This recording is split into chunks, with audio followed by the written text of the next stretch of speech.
So we're here today to kind of talk about kind of a modern version of a Victory Garden. So Victory Gardens got their starts during World War I and World War II when there was a shortage of workers in the US. And so the government launched a program for people to be more self-stable in their own homes by encouraging them to have chickens and to have their own vegetable gardens. Now, we're not in a time of war by any means, but, I can say, for a lot of people, there has been moments, so maybe since the pandemic that there has been like, I don't know if I'm going to be able to get this at the grocery store, whether it be eggs. I mean, even this winter, we had such a shortage of eggs this winter, and also the pure cost of things that are going up, vegetables.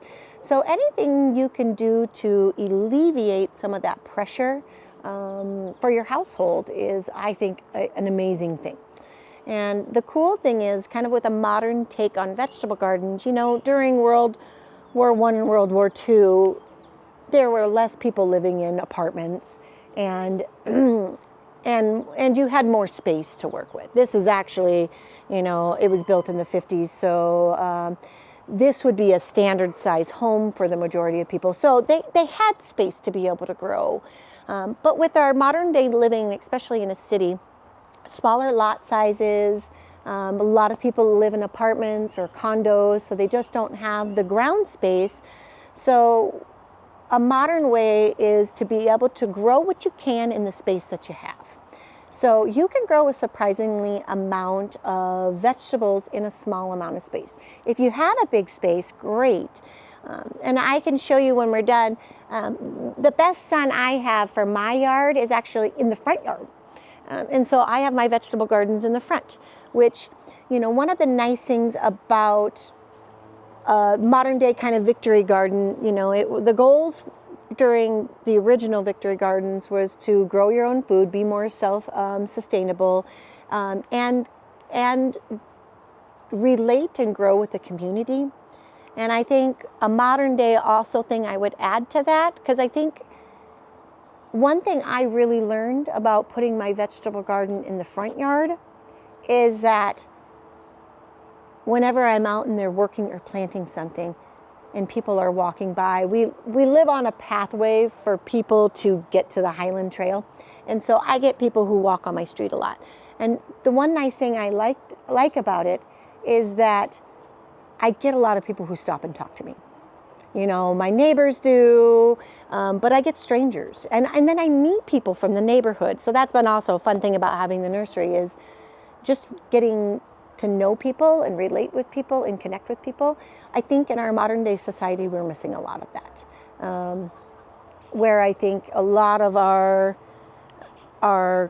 connection is online. And I think we lose a lot with that. And so I think that's a huge part of it. Plus our connection with nature. We don't get that as either on a regular day-to-day basis. And so having a vegetable garden or any form of garden, whether it's flowers or vegetables, is a way to connect back with nature, which I think is really missing in a mental health type aspect. So one of the key components now for a vegetable garden is a location. Ideally, 6 to 8 hours is ideal for most vegetable gardens, but it's not necessarily necessary either. My vegetable garden, that big tree, as it gets a little bigger and broader spreading, it does encroach a little bit on the vegetable garden. And I get a lot of people who are really surprised that I can get away with growing what I can. That is an east facing. So 6 to 8 hours is considered full sun. So if you've got an eastern or western exposure that gets that good half day of sunlight, that actually is considered full sun, and that's ideal for a vegetable garden. What happens with mine is I get it in the morning, I get some shade from I would say 12 to maybe 2, and at 3 o'clock then I get some low angling west sun that hits the garden as well. And it's enough. I grow tomatoes, I can grow peppers, I can grow crops that need a little bit more sun, but there are also plenty of vegetables that you can grow that don't require the same amount of sun requirement. So things like beans, peas, lettuce, spinach, chard, your kales, any of your lettuce crops can handle a bit more shade. Your herbs, most of your herbs do quite well in a shady location. I can grow things like rhubarb, and I can show you my rhubarb out in the front garden. It gets a lot of shade, so things like that can handle. My raspberries are almost directly underneath my big shade tree. Do I get as big of a crop as I would if it got more sun? No, but you work with what you got. So things to consider is what kind of location you have. So whether you're going to grow things in the ground directly, and that is just fine. Raised beds, and you can see mine up front. They don't need to be fancy. They can be simple. So mine are just made out of, my beds are 4 feet wide, 8 feet long, and they're just made of simple pine, untreated. And a lot of people say, don't do that, they will rot fast. My beds have been out there for 12 years. I've had to occasionally replace a board, and this year, this winter, I'll replace a few of my 4x4 braces that I screw my boards into, but they hold for a really long time. You'd be surprised. Other options are, if you look behind you, I've got the metal cattle troughs there. I've got it being held as a holdover for some plants that'll go into the ground for my clients or my house. But I fill those full of tomatoes. This is another spot on my yard that gets really good sunlight. So I put 3 tomatoes in each of those tubs. So those tubs will grow 9 tomato plants. So, and like my 4x8 foot bed, I just use one of those beds for tomatoes. I grow 9 tomato plants in those beds. So the other option, and we'll talk more about it, is container gardening. So you can grow things in a large pot. This would hold, and I'll do a demo here. This will hold a tomato plant with some things around the edge. Or like if you live in a patio or condo, I've got things like tomato hanging baskets. I even have these wonderful cherry tomato hanging baskets, and they just produce all of these lovely little cherry tomatoes. You can grow them in smaller pots, like this would fit into like a 12-inch pot. And I even have these charming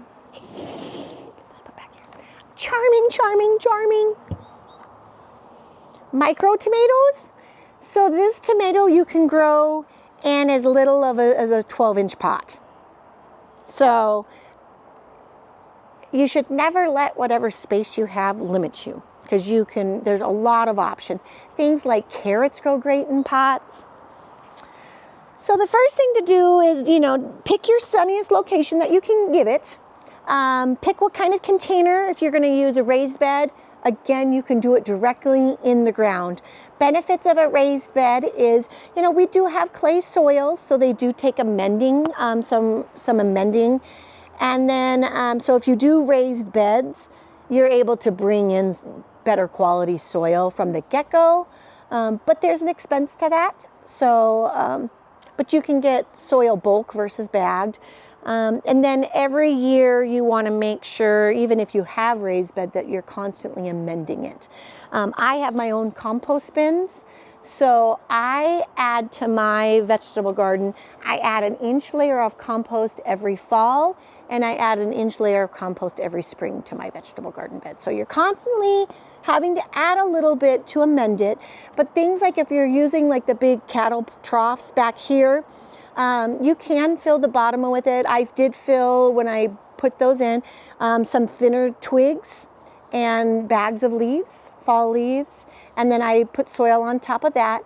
Some people will go as far as saying put logs and things like that in there. They take, in our climate with our low humidity, it takes a really long time for those to break down. So I don't suggest that.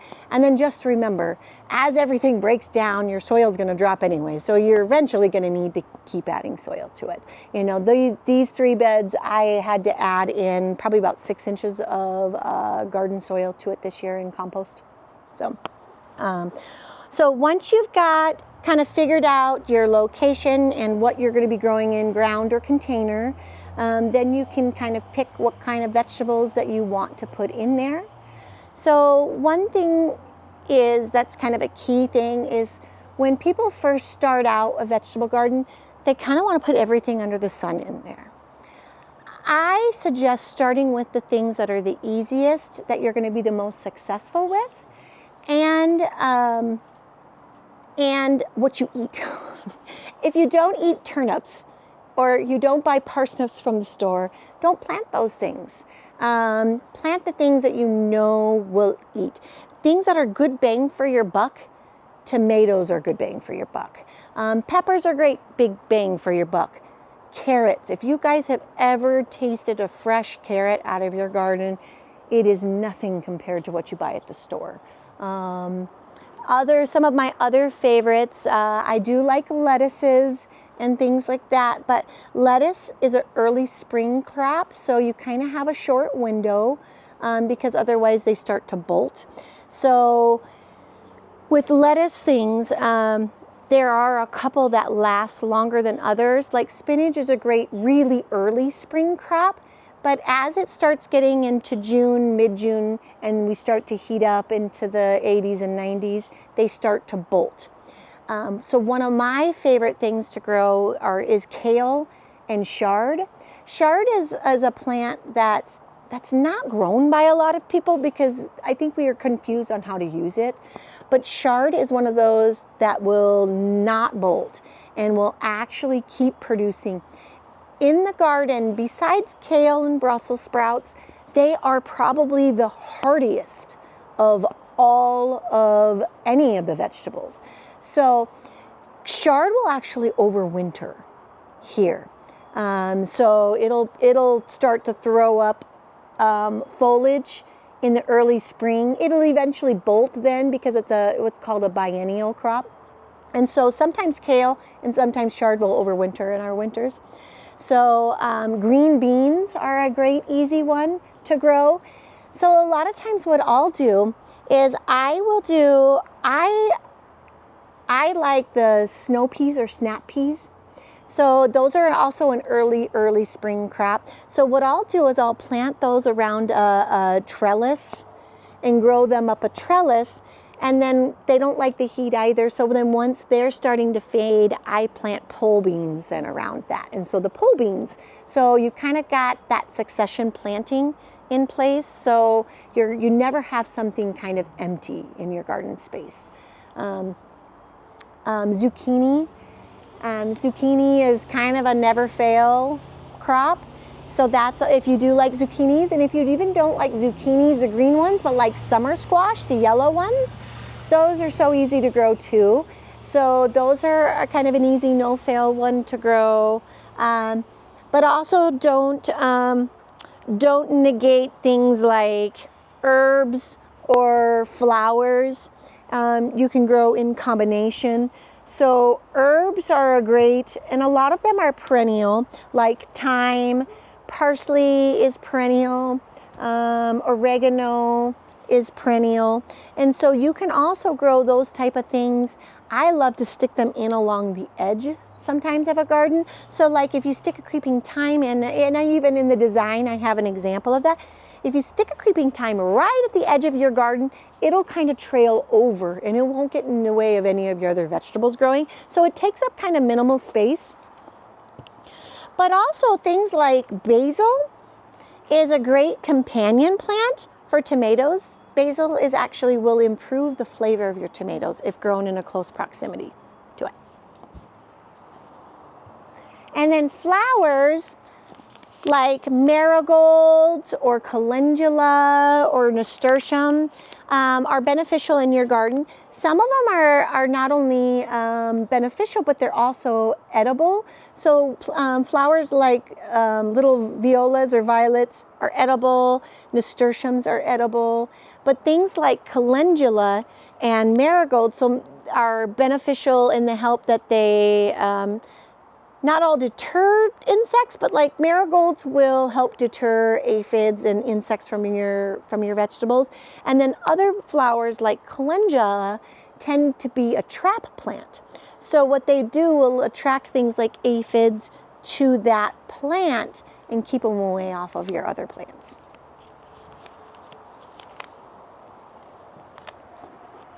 And in any of these garden designs too, you can get some like onion sets and just plunk them in and out throughout your whole garden. And that as well, onions also, or chives, they will also help deter pests. Yeah. And chives is a perennial, and they do kind of volunteer and spread around your garden, which I actually really like because it's a really pretty flower. I've got some bloom in my front beds I can show you. And the flowers on chives are edible as well. So, planting marigold near the tomato plants? Yeah. Okay. Yeah. I usually tuck marigolds kind of just in and amongst all of my plants. There are a variety called African marigolds, which get ginormous.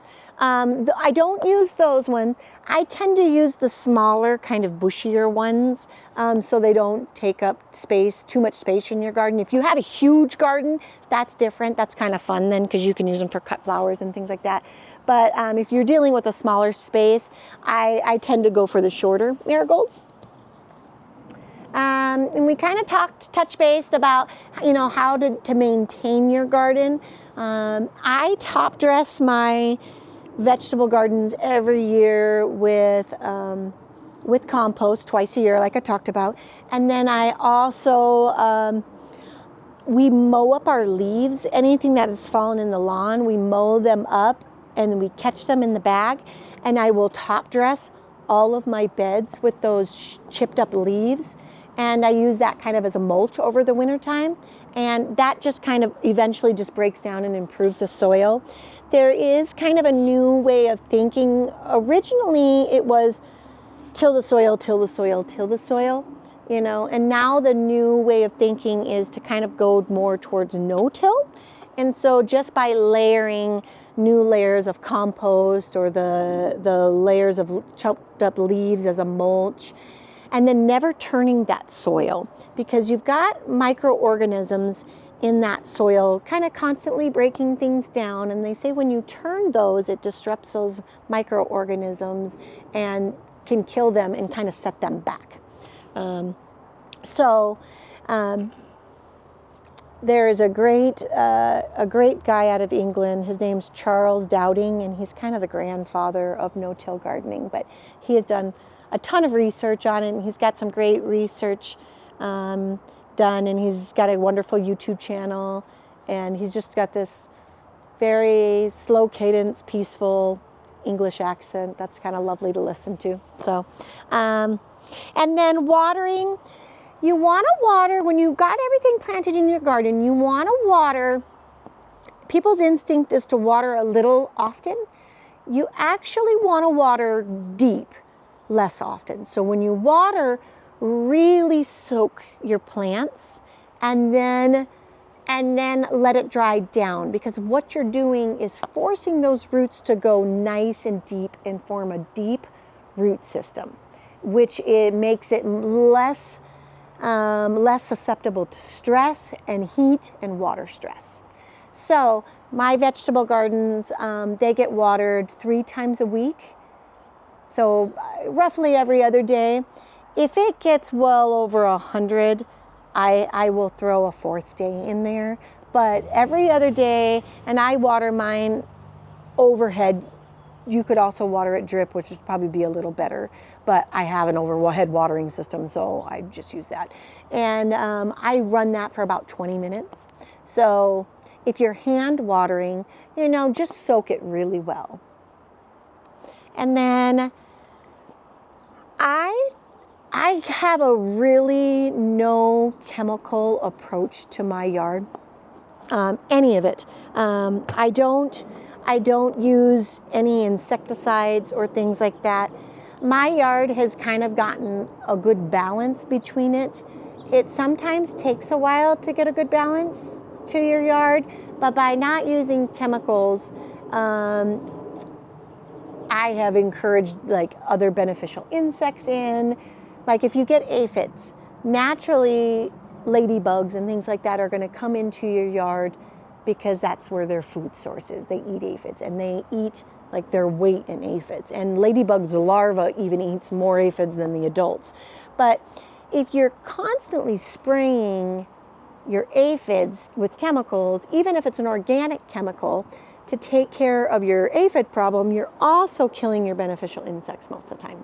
So I don't have an active hive right now, but I depending on my time, I'm a busy lady, but I do keep bees on my property, so it's even more important for me to not use anything that could potentially harm them. So, but my yard has balanced itself out fairly well. I will get some aphids late in the season, sometimes on my kale or my cabbage, or I will get a handful of Japanese beetles here or there, but I really have very little problem. I do fertilize regularly because vegetable plants are heavy feeders, especially the more of a container you have them in. So if it's a raised bed or troughs or containers, that nutrients are going to use that nutrients up a lot faster. If it's in the ground, our heavier clay soils bind those nutrients up a little more, so they leach out of the soil a little less quickly. But you want to use a fertilizer with them. I tend to use, versus a foliar fertilizer, I tend to use a granular organic fertilizer at the base of the plant. And I do that about once a month. Now, if you were to use a foliar fertilizer, a liquid, which you would put on the foliage of the plant, you could use that once a week to once every 2 weeks. If you do it once a week, I would do it at half strength. If you do it every other week, you could do that at full strength. And then that, like a liquid, would be something like fish emulsion, or there's other great, Back to Nature carries a great liquid one that I've used in the past. And then maintenance. If you have a really, really sunny area and you're having a hard time with whatever you have drying out too quick, like if you're growing in a pot like this in the full hot sun, it's going to need more water than something in the ground. That might need water every day. But keep an eye on your water to make sure things aren't drying out too quickly. But if like you have a raised bed and that even tends to be drying out a little bit too quick, you can always add a layer of mulch to it. And that can be anything from straw to dried leaves to grass clippings. Now, if you do grass clippings, make sure it's organic and it's not been sprayed with a weed killer, because you don't want to introduce that into your garden beds. And even things like pre-emergence, which keeps your weed seeds from germinating. Like if you put a fertilizer in the springtime with a pre-emergent in it, you have to be careful about using kind of that stuff in your vegetable garden as well, because it'll keep your vegetable garden seeds from germinating as well.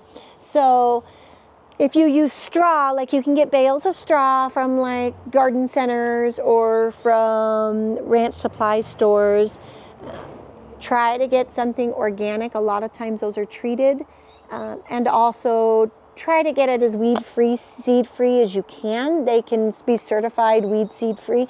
But know that if you put straw down, you're going to probably get some wheat that wants to germinate. Some wheatgrass, because that's lots of time what straw is.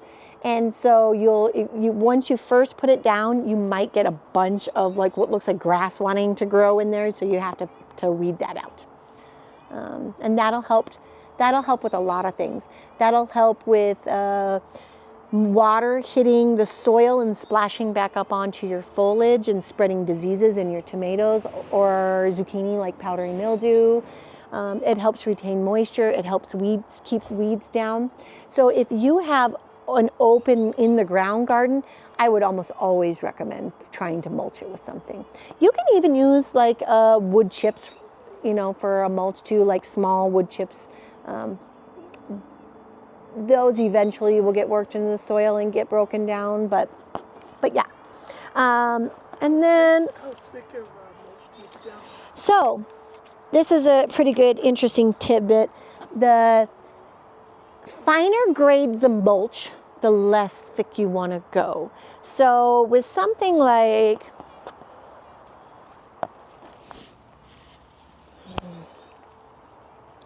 I tap all my perennial beds with a small bark. And this is for vegetables or flower beds. So I tap my perennial beds with a small bark. You don't want to go any thicker than 2 inches with that, because the finer the particle size or the mulch size, the less air space there is in between it for the water to go through. So if you put it on too thick, the water has a hard time absorbing through it. So thicker mulches, so that would also kind of go for grass and stuff too. When you do grass, you only want to put your grass on at a 1/2 inch at a time. And then you can, at any week when you mow, you can just keep adding a little bit more and a little bit more. Because if it's too thick, it'll form like a moldy, rotting mass with your grass clippings. You want it thin enough so it can dry. If anyone has smelt rotting grass, it's one of the worst smells on the planet. It's horrible. So things like straw, now that has a lot more airspace in between the individual strands of straw. So you can put that on a good 3 inches thick. So in the design here, I included kind of a suggestive 4x8 foot garden little design. So that is, I tend to grow my vegetable plots a bit more high intensity. So I tend to plant them thicker than like maybe a suggested spacing would be. I don't have a lot of space, so I want to make the most out of my space. Things that will also help with that is doing crop rotation. So as soon as, say, your lettuce is done, you could plant bush beans in that location. Or, because bush beans are a quick turnaround vegetable crop. So, and then once, like I talked about, like a pea trellis, once your pea trellis is done for the season, plant beans around it. You could do that. Or plant crops you can continually harvest for a long time, like the chard or the kale. But then fun things you can do. Oh, and I didn't even point out this little guy. You can also grow, if you even have small spaces, like, and even in a container, this is a miniature peach tree. It'll only ever get 5 feet tall. And so this could be grown in a container. Or planted in a garden bed, a small one that you didn't have a lot of room. So there's even a lot of opportunities to grow things like fruit trees. There's miniature cherries and all kinds of things. So there's a whole, in England they do a lot of espalier fruit where they grow them flat on a trellis, on a fence or something like that, that you can grow fruit in a small amount of space too. So fun things you can do, like with container gardening, you can also do it with raised beds or in the ground, is you can plant themed gardens, which are really fun. So I've got some tomato plants here. That's a cherry, we'll grab. This is a variety called Black from Tula. It's a purple tomato, and it's a good size. It's not a huge beefsteak, but it's like a medium beefsteak. So you can grow, like, let's say you have a container and you want to grow a spaghetti garden in it. So you can plant your tomato in the middle. You can plant like if you have a green bell peppers, you can plant a couple green bell peppers in there. You can plant a basil in there. And you can plant an oregano up front, and you've got a pizza garden or a tomato sauce garden. You can also plant the tomato and do a salsa garden, although that oregano would work for the salsa too. Which you can plant a tomato, jalapenos, cilantro, and an oregano in there, and have a salsa garden. So there's a lot of things you can do that is fun. And then in that, you can also plant like a couple, are you familiar what an onion set is? So you can buy onion sets at the store, and they're a baby onion, basically. They're about this big. They're about a half an inch to an inch, and you can buy them in white, yellow, or red onions, and they're just a little bulb. And they're super cheap. I think most of the bigger garden centers has them bulk, so you can kind of mix and match. But most places will carry bags of onion sets. You can just grab them and you can just plunk them in throughout your whole garden. And they will grow an onion. You can use them as green onions if you don't want it to grow to a full bulb. You just pull them young and there you can use it as a green onion. So they're great. But so yeah, that's pretty much it. I think it's important. Obviously, I love plants, but I think it's important for everybody to kind of get their hands dirty, connect with nature, grow something on any scale that you can. So, Katie, guys, do you have any questions? I'm sure you do. Yeah, so I have a question about fertilizer. So when you go get like potting soil, right? Yep. So do most of those have fertilizer in them, or you have to get it separate? Most of them naturally come without it. And then only if it says with fertilizer.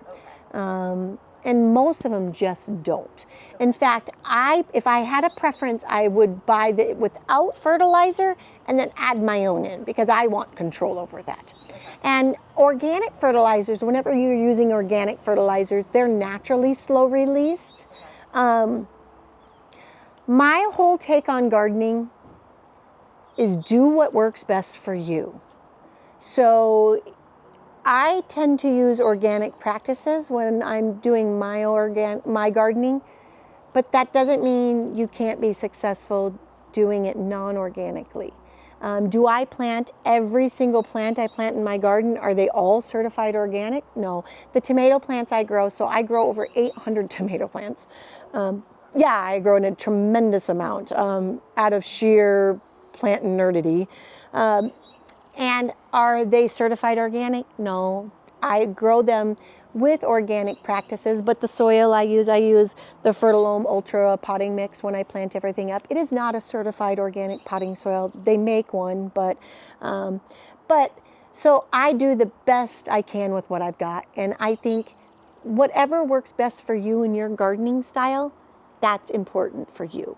And so if you love your Miracle-Gro fertilizer, use your Miracle-Gro fertilizer. Or if you've got some and don't want to buy new, then just use what you have.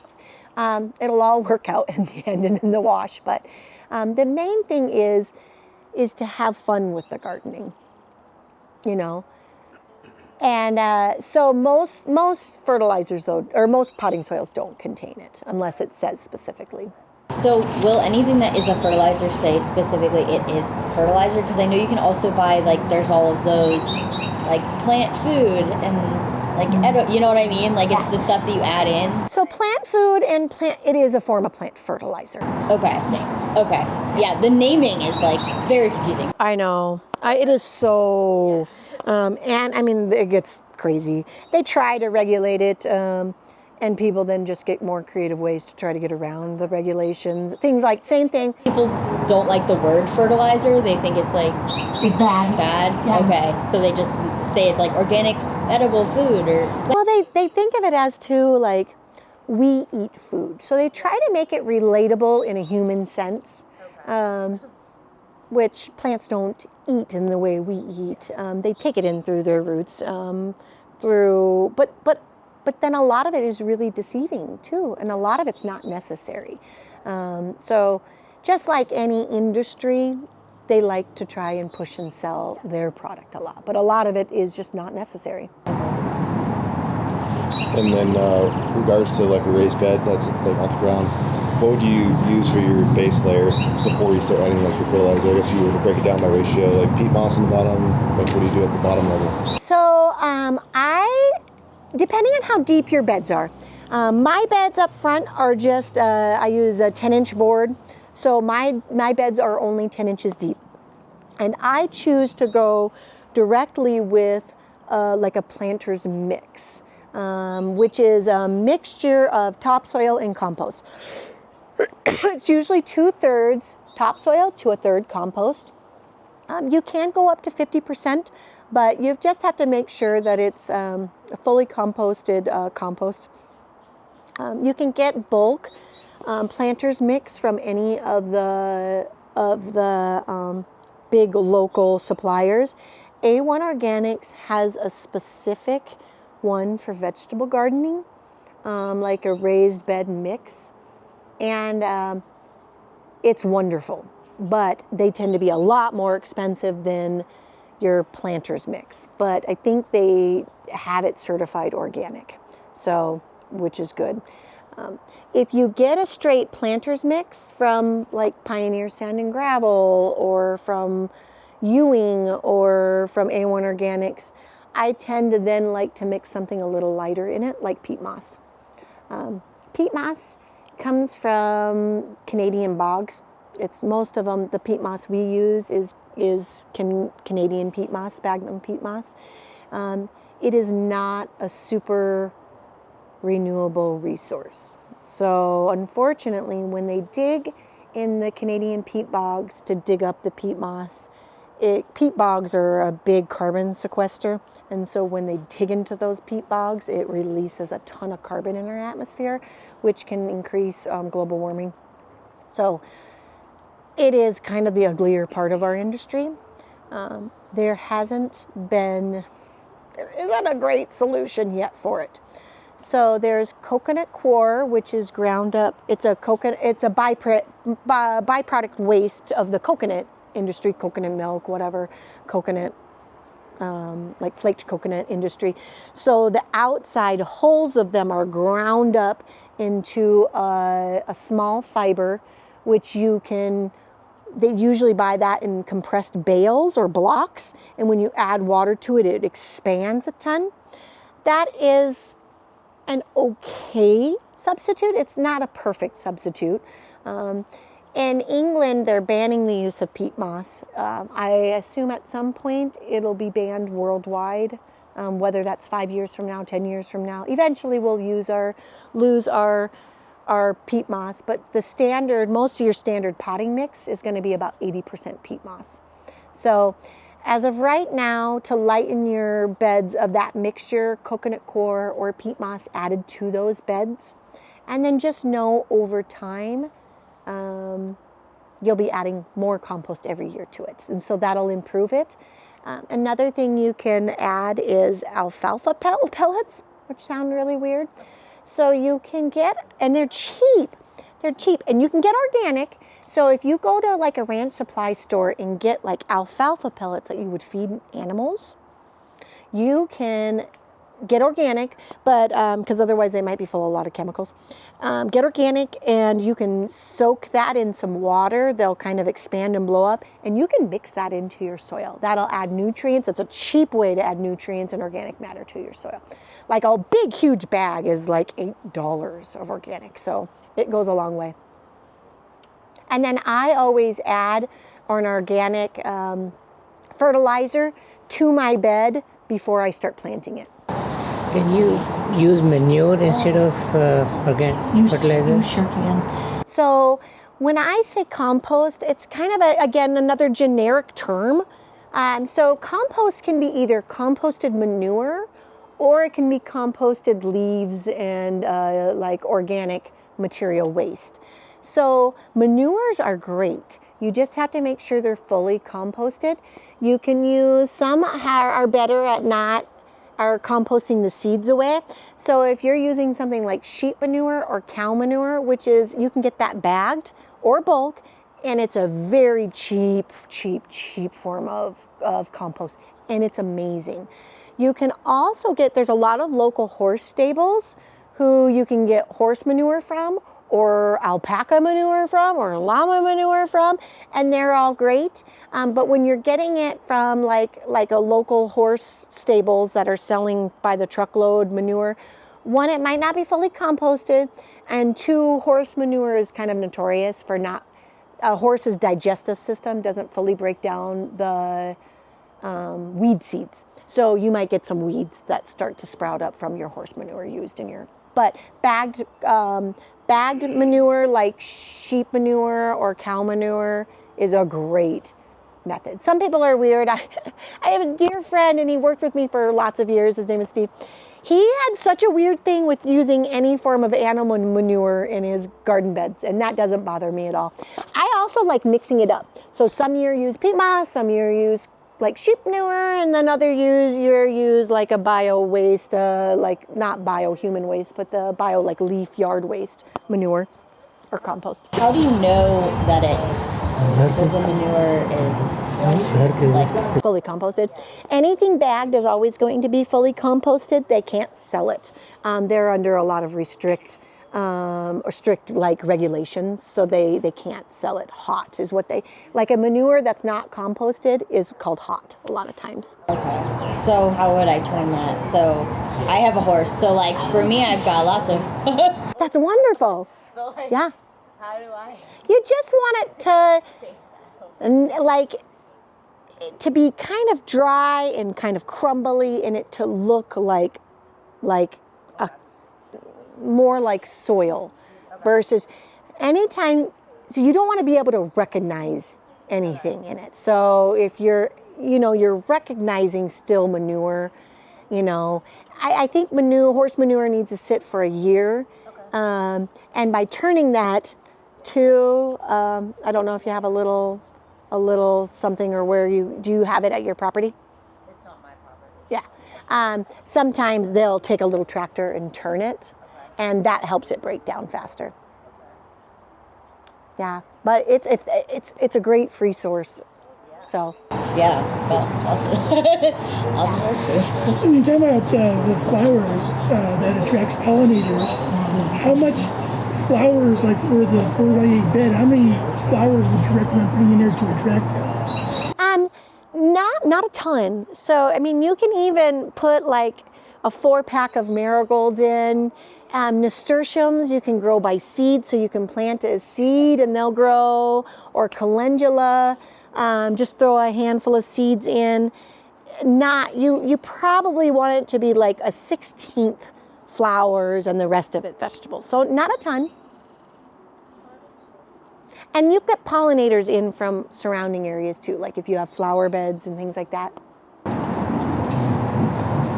I have one more question. So I have a big space, and when I mow my lawn, all the grass clippings I put it in the corner. Yeah. Just to decompose. That's great. What about the weed that I pull out? Should they also decompose and produce manure? So yes, you certainly can. Things like dandelions and annual weeds can certainly go in there. Things I usually avoid putting in my compost is thistles and bindweed. Those two I usually don't, because those things are evil little beasts that you don't want those in there. But dandelions and things like that can go in there. Your compost should get hot enough that it is breaking down any weed seeds or plant material in there. Now make sure to your grass clippings you're adding, so with compost pile you've got green waste and brown waste. So green waste would be like any vegetable scraps from inside your house. It would be oddly enough manure, and it would be grass clippings and things like that. Anything green leaves, anything like that. So weeds. And then you've got brown waste, which would be things like twigs, dried leaves, straw, anything like that. That can be considered brown waste. And so you want to have a good balance between green waste and brown waste. And then you want to rotate your compost about once a month. That'll help speed up your breakdown of your materials. And if you have too much green waste, your compost will be out of balance and it will smell. A compost should never smell rotting at all. It should smell earthy. And then if you have too much brown waste and not enough green waste, it's just not going to break down. It'll sit there and never break down.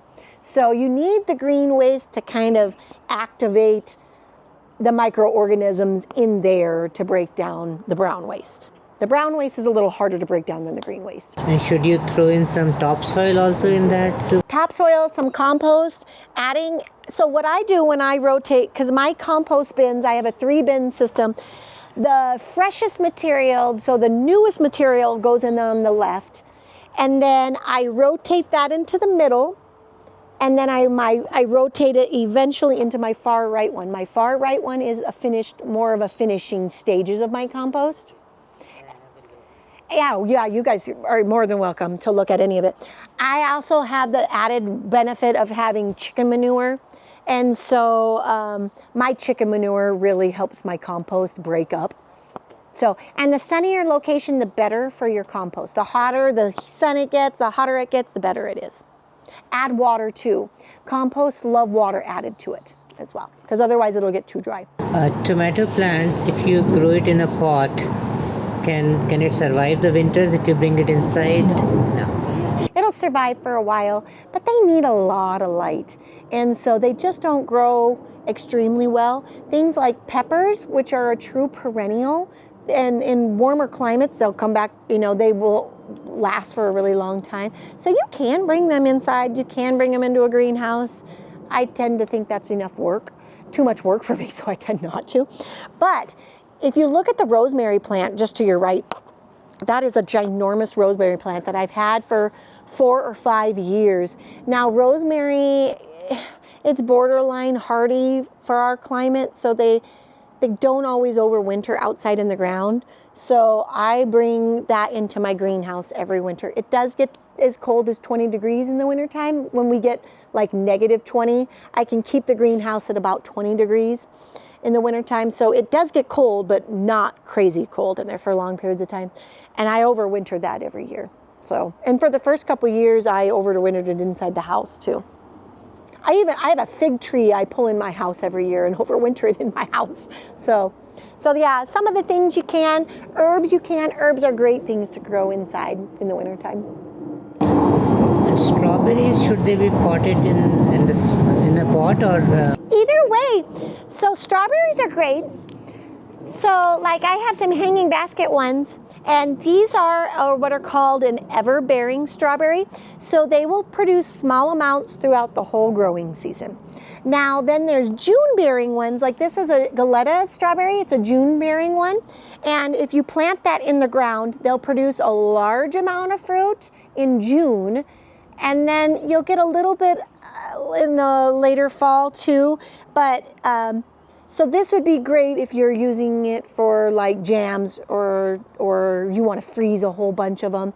The ever-bearing are great for just some fresh eating ones. And these can go in the ground. These are perennial. They'll come back year after year. You can grow them in pots. If you're growing them in pots though, I like the ever-bearing ones. Like you have the old-fashioned strawberry containers. Do you remember those with the little pockets in the side? Those are really fun to grow strawberries into, but you can grow them in anything.